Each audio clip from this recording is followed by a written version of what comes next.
Mas Marlon ya? Iya, Pak. Oh iya. Kelihatannya kalau namanya Marlon suka rica-rica nih. Kok tahu, Pak? Baik, Mas Marlon ini sudah level 2 gitu ya. Saya ingin mendengar dan saya pikir teman-teman yang lain juga mau mendengar.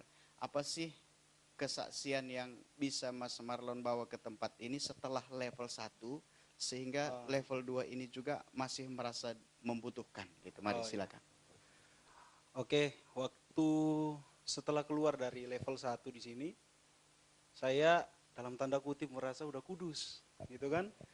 Dan saya nggak membutuhkan namanya komunitas. Saya tuh nggak tahu setelah level 2 ini baru dibukakan mengenai komunitas. Yang jadi pertanyaan saya, kenapa nggak dari level 1, Pak? Dihajar gitu kan, mengenai komunitas. Karena waktu saya keluar, saya memiliki sebuah konsep, saya sudah dikuduskan Tuhan, saya sudah segala kelemahan-kelemahan saya udah dibuka di hadapan Tuhan, dalam tanda kutip.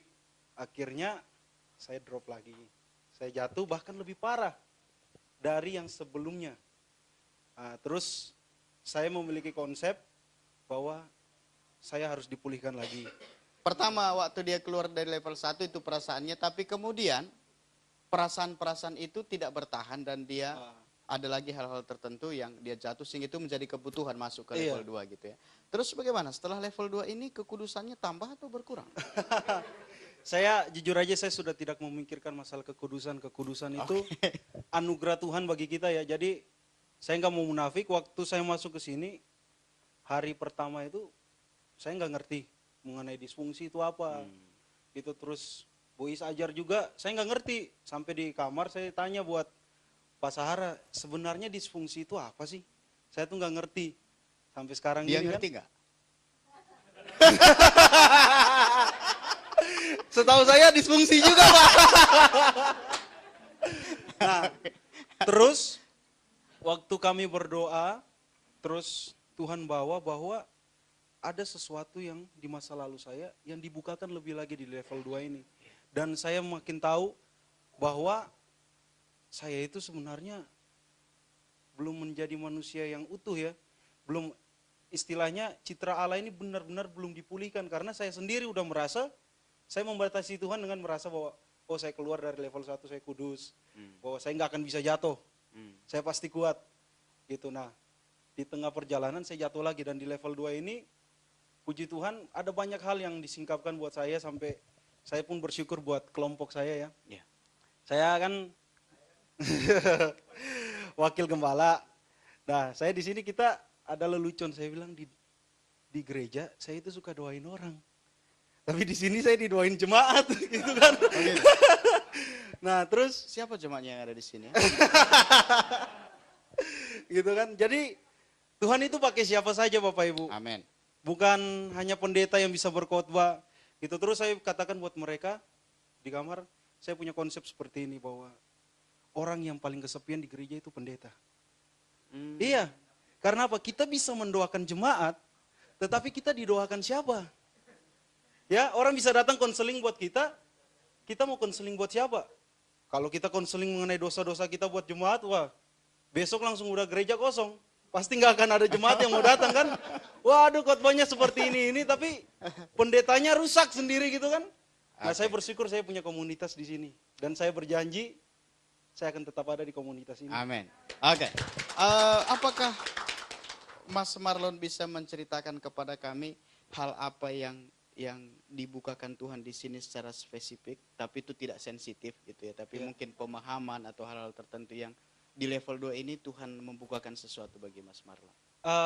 Khususnya masalah penolakan ya.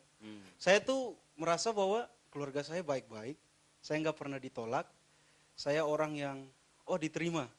Tetapi setelah kita doa back to the womb, saya melihat bulan pertama, bulan kedua nggak ada kerasa apa-apa. Terus mulai bulan ke-6 saya merasa perut saya sakit.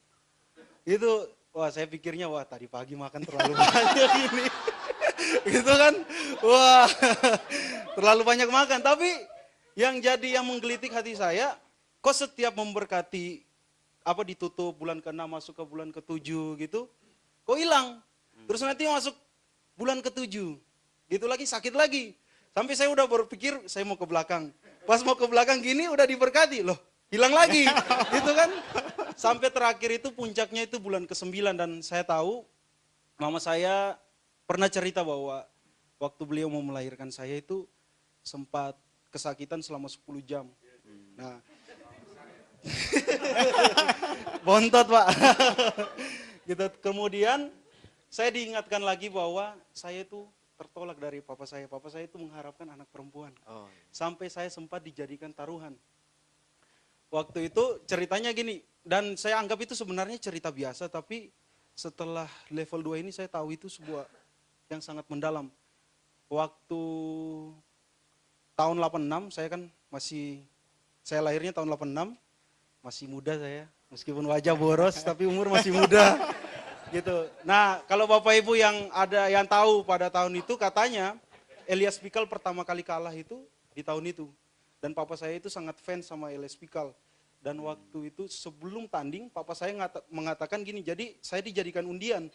Gitu, kalau Elias Pikal menang anak saya perempuan, tapi kalau kalah laki-laki. Gitu kan? Dan waktu tanggal 14 itu kalau nggak salah itu tinju dimulai dan Elias Pikal kalah. Wah, anak saya laki-laki lagi, karena kami semua 3 bersaudara laki-laki semua.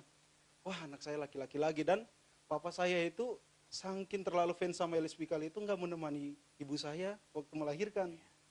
Gitu. Nah, yang saya rasakan waktu itu hanya ketakutan.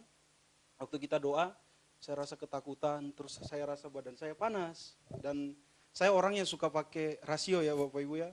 Hal-hal supranatural itu bagi saya biasa. Tapi setelah saya mengalami itu, saya mau katakan bahwa tidak ada yang biasa di hadapan Tuhan. Ya. Amin. Amin, puji Tuhan. Baik, terima kasih Mas Marlon. Beri kemuliaan bagi nama Tuhan. Terima kasih banyak.